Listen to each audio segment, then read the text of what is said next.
Welcome back to the VO2 Lounge. In this episode, I will be talking about the topic of detraining and losing fitness. According to the principle of training reversibility, regular exercise training results in various physiological adaptations that enhance athletic performance.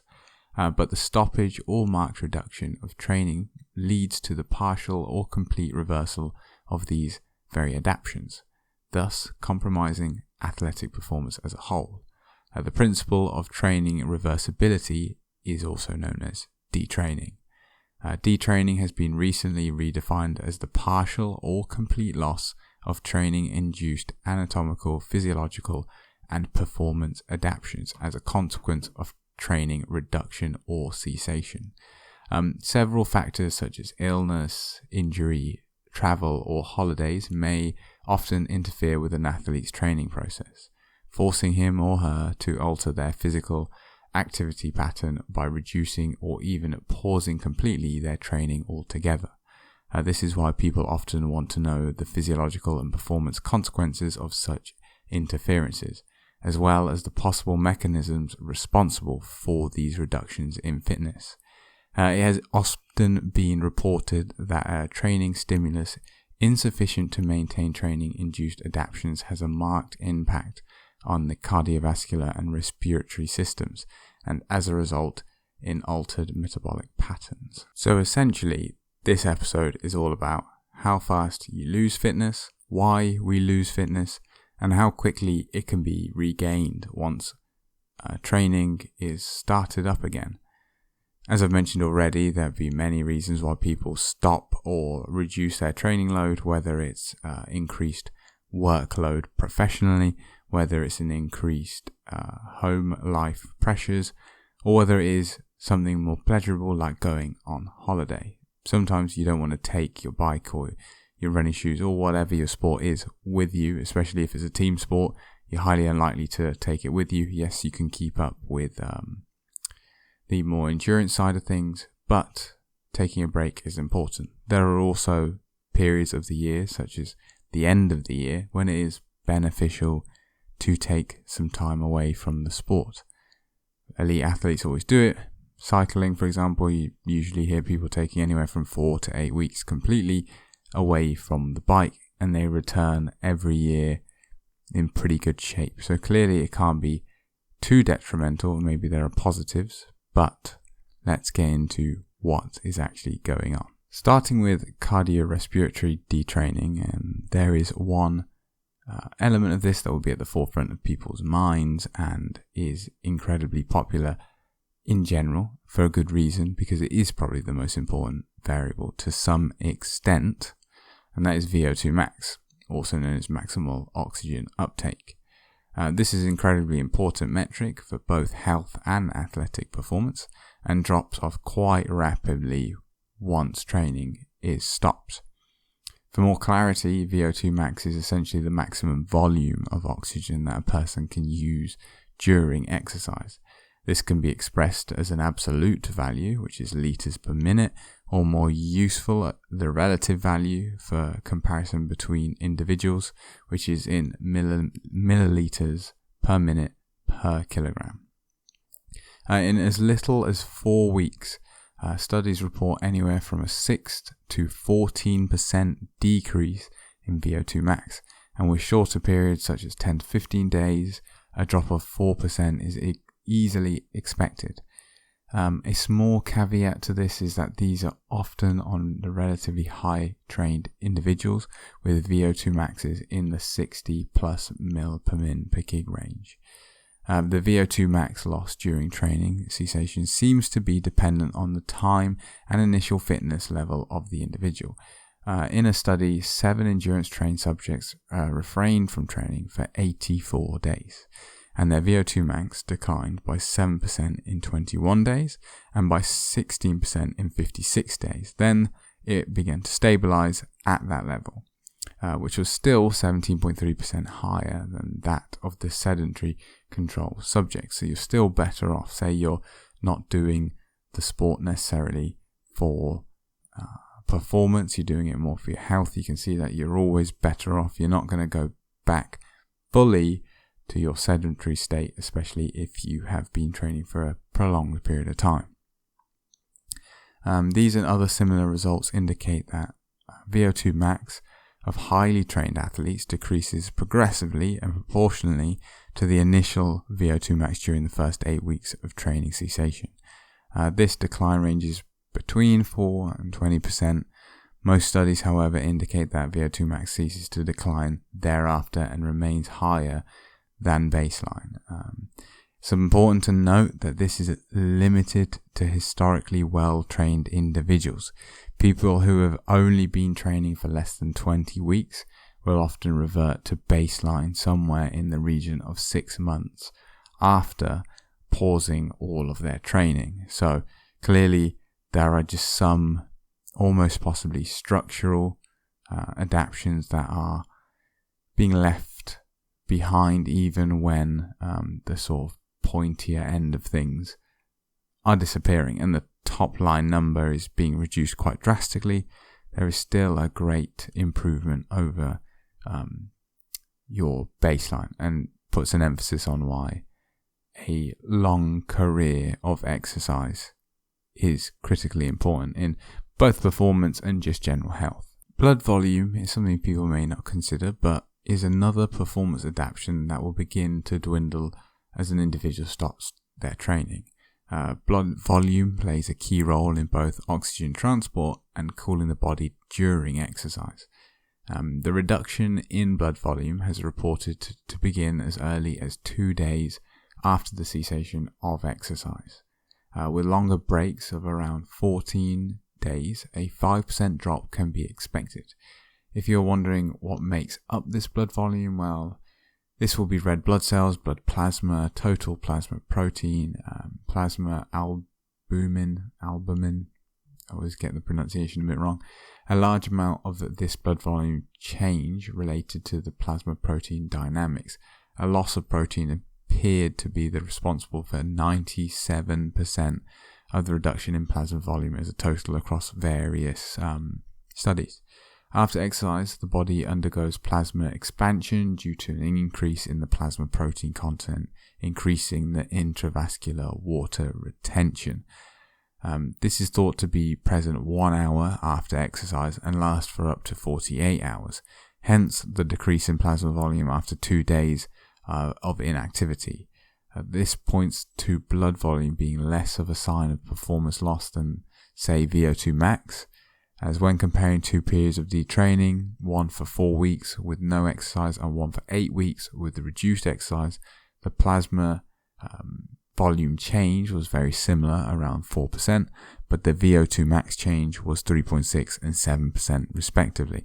So clearly there is quite a gap, let's say, in the VO2 max values, but clearly the blood plasma is the same, which points to it being possibly a factor, definitely a factor to some extent. It's helping with oxygen carrying capacity and cooling, which definitely would have affected RPE, and depending on where these studies were done, what the environment was, if it was a particularly cool environment, maybe say 10 degrees, then the VO2 max test may not have been compromised in any way, whereas obviously, again, there is more to performance than VO2 max itself. So if you took 2 people on a time trial and one of them was incredibly poorly adapted to heat, doesn't really matter that much if their VO2 max is 5% higher than another individual. If that individual is very well acclimatized to heat, there's more to it. But clearly, looking purely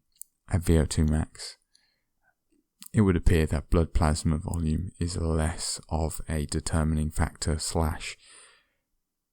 deteriorating factor that influences overall performance in this instance. Now, heart rate, unlike the previous metrics I've just mentioned, is something we all probably monitor already, so it'll be no surprise when I say that heart rate at both submaximal and maximal efforts increases by roughly 5 to 10% as a result of the reduction on blood volume.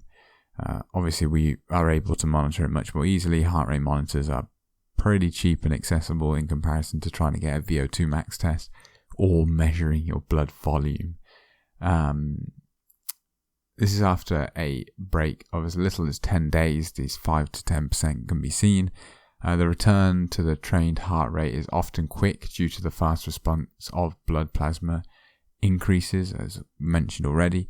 Resting heart rate, however, does not seem to be affected by short breaks or of a few weeks, and may even lower as fatigue is reduced on the individual. Again, the trend is very different for newly trained individuals who can lose all their gains in as little as 4 weeks, and resting heart rate can return to baseline in a similar time. Again, sticking with the heart, we have stroke volume and cardiac output, which are also affected by detraining. Seeing as we've spoken about the heart already, blood volume, is important to also talk about the effects on stroke volume and cardiac output, as these all interact with one another. They're all in the same kind of sphere to some extent. Stroke volume is a bit like an engine displacement, as the volume of the blood moved with every beat. Studies have shown a 12% reduction in stroke volume after 2 to 4 weeks of inactivity, which returns quickly after plasma expansion. However, VO2 max is not restored and remains about 3% down on the trained values. Now, with the heart rate and stroke volume combined, you get cardiac output, and cardiac output drops by 8% after 21 days, then appears to stabilize thereafter for a period, a prolonged period of time, clearly kind of showing that some of these adaptations, like to do with stroke volume and any of it that is structural to the heart, clearly takes longer to decay, whereas anything that is linked directly to the blood volume is going to be quite quick, because that 48-hour period, once that elapses, you're probably back at a closer to baseline value. So as I've alluded to that element of the structural adaptations to the heart, let's go on to cardiac dimensions, aka the dimensions of the heart. Reports of altered cardiac dimensions in the short term appear to be a little inconsistent, let's say.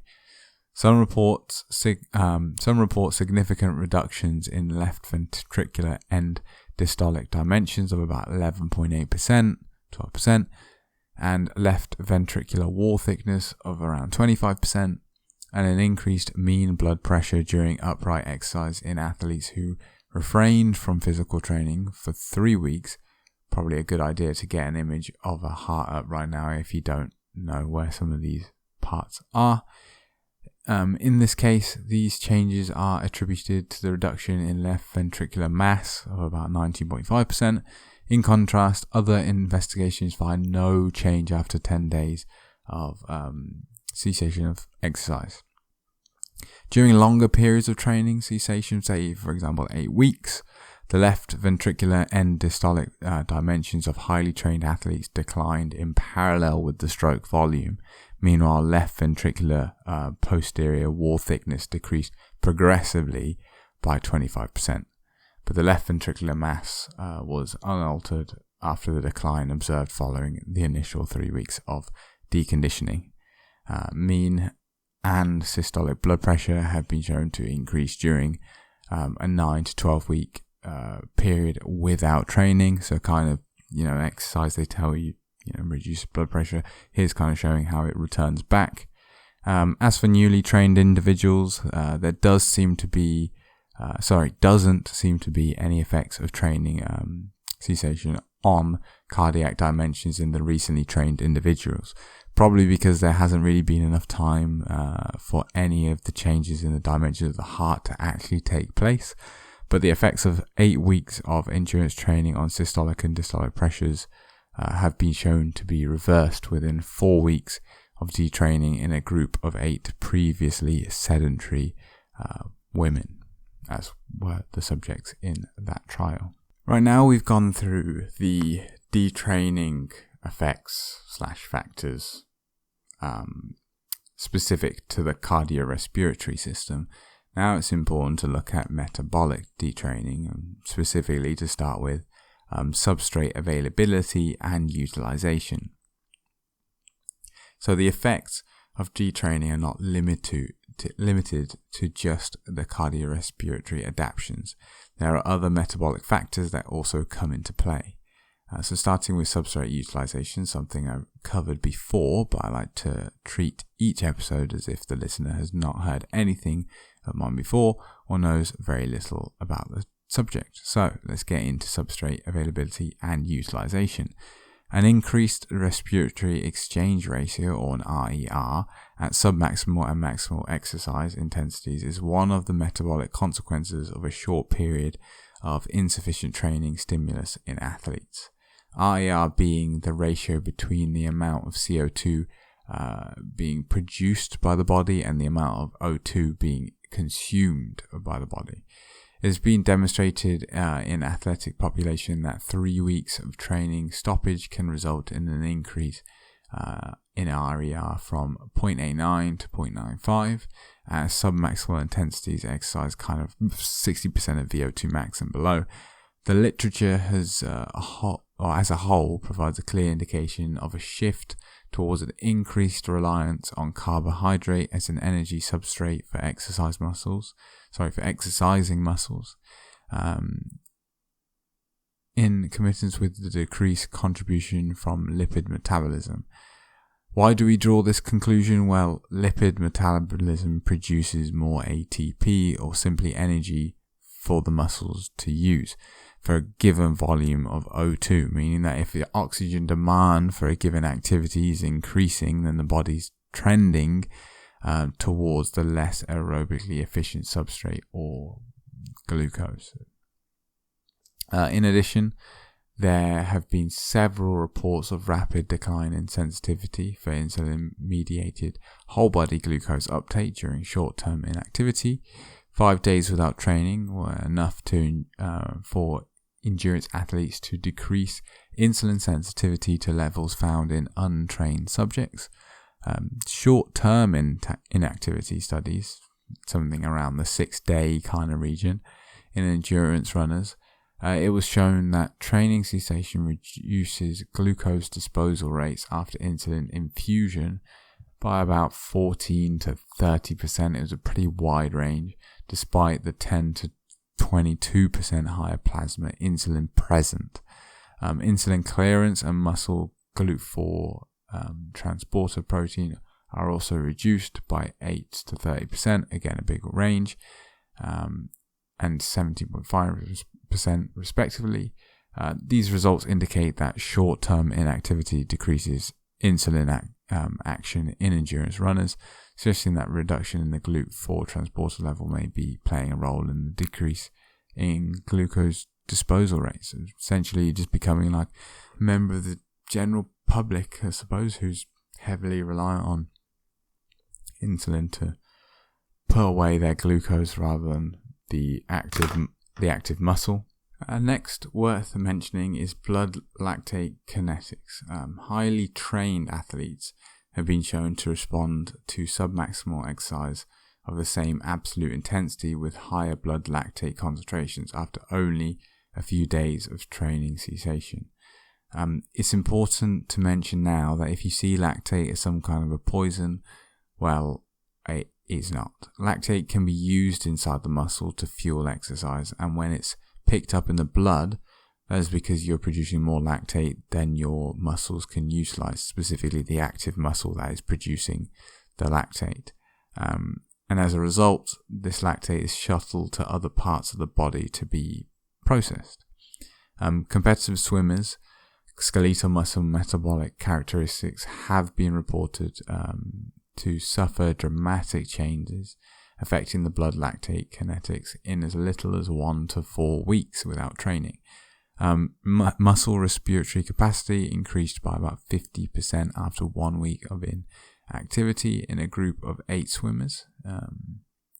When subjects performed a standardized 183 meter submaximal swim, post-swim blood lactate was 2.3 times higher, pH significantly lower, 7.183 versus 7.259, which in respect to blood pH is a large difference.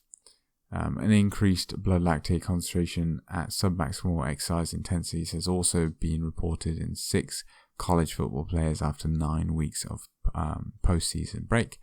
Lactate threshold has been shown to decline with 84 days of inactivity from 79.3% to 74.7% of VO2 max, but to remain above sedentary control values of 62.2%. This has been backed up by many other investigations and studies. So clearly that ability to utilize lactate and prevented it from leaking out into the bloodstream is going to diminish pretty heavily in a period of time that isn't exactly long.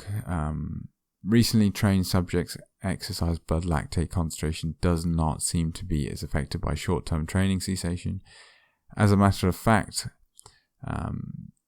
Wibome et al. Indicated that 3 weeks without training did not reverse the reduction in submaximal blood lactate concentration produced by a 6 weeks endurance training program in 9 young males.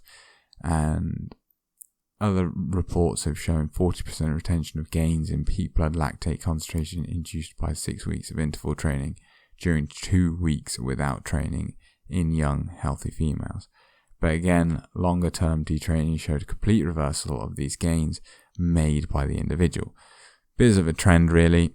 I think the best way to look at it as the pointier your stick is, the quicker it's going to get blunt, respectively. But it's still sharper than a brick, for example. The elite level, they're losing such large percentages of their overall VO2 max or lactate threshold capabilities because it's so high and it requires so much maintenance and it is so far from being necessary or / being at like a homeostasis level. It requires so much input that when the body stops, it's going to really reverse things back to a level it deems sensible.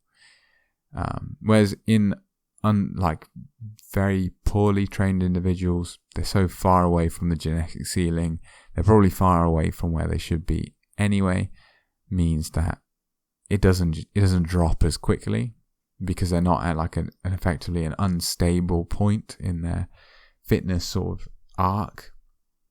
And then clearly they still return to baseline faster than an elite trained individual because there just simply isn't that much historic adaptations. It's a bit like the difference between if you set out tomorrow to lay down some tarmac, if you get as far as 50 meters and then leave it and then the human race goes extinct, I don't know, in however many hundreds of years, it's gone. Whereas you think of all the tarmac laid over the hundreds of years and on the motorways and so on, those are going to take a lot longer for them to be repossessed by the world because there's simply just historically much more of it around.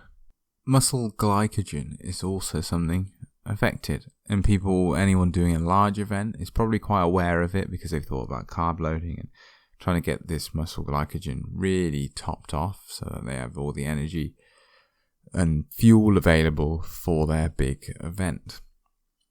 Muscle glycogen is particularly important for endurance athletes as it provides a way of storing more fuel needed for high intensity work. Muscle glycogen concentrations experience a rapid decline with training cessation in highly trained athletes in relation with an also rapid decline in glucose to glucose conversion and glucose synthesis activity.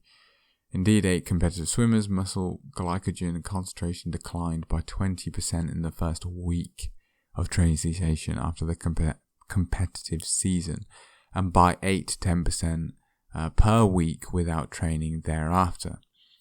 Pre-exercise muscle glycogen has also been shown to be reduced by 20% in a group of triathletes, cyclists, runners undergoing 4 weeks of insufficient training. In addition, short-term 5-day inactivity has been shown to be enough in 7 endurance-trained athletes to decrease glucose to glucose conversion and glucose synthesis activities towards sedentary values. This kind of just looks like that muscle glycogen is almost a stress response to some extent. If the stimulus is not readily available, then that being the exercise, then within a very short period of time, it's effectively your body's got a controller in there going, okay, I'm storing 200 grams, and then next day you don't actually use it, and so you don't actually top it back to 200, maybe it just goes to 100, and it just seems to decline as it realizes it doesn't need the fuel on board, because that huge stressor that comes every day normally of exercise, it isn't present, so the muscle glycogen just isn't needed, and it's just excess fuel and just can be used throughout the day, and there's no need for it. So bringing this all back around, how does this affect endurance performance? Well, it's important. That is the part of this whole episode, really. Well, it's been repeatedly shown that highly trained athletes' endurance performance suffers a rapid deterioration when the training stimulus disappears or is insufficient to maintain training-induced adaptations. So not just going full cold turkey, but also just backing off the gas a little bit is going to, of course, diminish your abilities. And trying to avoid that is ridiculous, really. For example, female competitive swimmers were 2.6% slower in the 366 meter swim after only 10 days without training. Exercise time to exhaustion has also been reported to be reduced during training cessation by 9.2% and to 25% in 2 weeks, and by 7.6% and 21% in 4 weeks. So there always seems to be this kind of like big drop off in general, and then it seems like the curve kind of shallows out as you get further and further into this kind of detraining period. 100 and 200 meter swim performances have also been shown to decline by 3 to 13% in national and international level swimmers during the long-term inactivity period between two training seasons. Also, exercise time to exhaustion has been reported to decline by 24% in 5 weeks of training cessation. In addition, endurance-trained male and female runners' oxygen uptake during a standardized submaximal exercise task increased significantly by about 3 to 8% following 12 weeks of training cessation effectively. It's just kind of obvious, really. You're going to take a hit if you stop training with these decreases in all these factors, like your cardiac adaptations, your VO2 max, your ability to store glucose and glycogen in the muscle. Is all going to add up, is it not? Recently trained individuals' endurance performance does not seem to significantly affected by short-term training sessions. Again, really, because they never made a lot of gains in the first place. A study on previously sedentary middle-aged males and females reported that a 19.4% gain in the time to exhaustion achieved during 12 weeks of training was retained during the following 2 weeks of inactivity. Long-term inactivity, on the other hand, appears to result in significant or complete, as prior evidence of other factors is shown, reversal of performance gains achieved through training. This has been proven true in a young sedentary females who stopped training for 7 weeks after 15 weeks of training, and whose work output during the 90-second effort fell by 8.3%. In college women participating in a 10-week training and a 10-week detraining protocol, and whose total work performance during the maximal exercise task decreased by 22%. And then again, in young females training for 8 weeks and not training for the following 12 weeks, as a result of which time to exhaustion declined by approximately 37%, reverting to a pre-training values. So plenty of work on it. The percentages, to some extent, I don't really think matter. You kind of just have to accept they happen. The key thing to take away from it is, I suppose, understanding why these happen, the physiological factors, dealing with them, implementing them, causing them, understanding what is going to come back quickly, what is going to take longer. Things like the heart rate changes are clearly going to come back a bit quicker, and most people will be aware of this when they just look at their heart rate monitor when they're training. But what about now moving on to how can we prevent/minimize the damage done depending on your situation? Now, two things. One, you can never get away from this. I'm not going to pretend like you're going to be able to completely remove all of the losses that you experience from taking a prolonged break, but there are ways that this can be mitigated. But let's get some of these things straight. If you're taking 4 weeks off because it's the end of the season, then do not worry about any of these numbers and don't worry about preserving any fitness. You'll be completely fine. If you're going on a 4-day weekend trip somewhere, then just enjoy yourself and take the break. It's not going to, again, make too much of a difference. Clearly, there's going to be some effects on heart rate when you come back, but maybe ease in with an easier session. Or if you can do some kind of cross-training while you're there, any kind of stimulus. Running, if you're even better, you're a triathlete or you're a runner in general, then you can just take shoes and do 20 minutes. Clearly, some really short, sharp effort is going to just preserve that if it is critically important.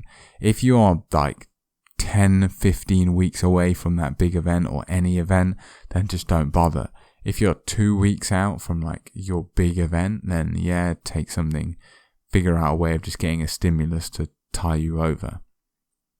Now, I'm making a lot of assumptions that people listening to this train with a high level of frequency, say 5 or 6 times a week. But I guess the rule is, you can just apply these percentages to whatever amount of training you're doing. Obviously, if you're only doing 2 days a week, then to some extent, there isn't really a need to go through a period of time like this.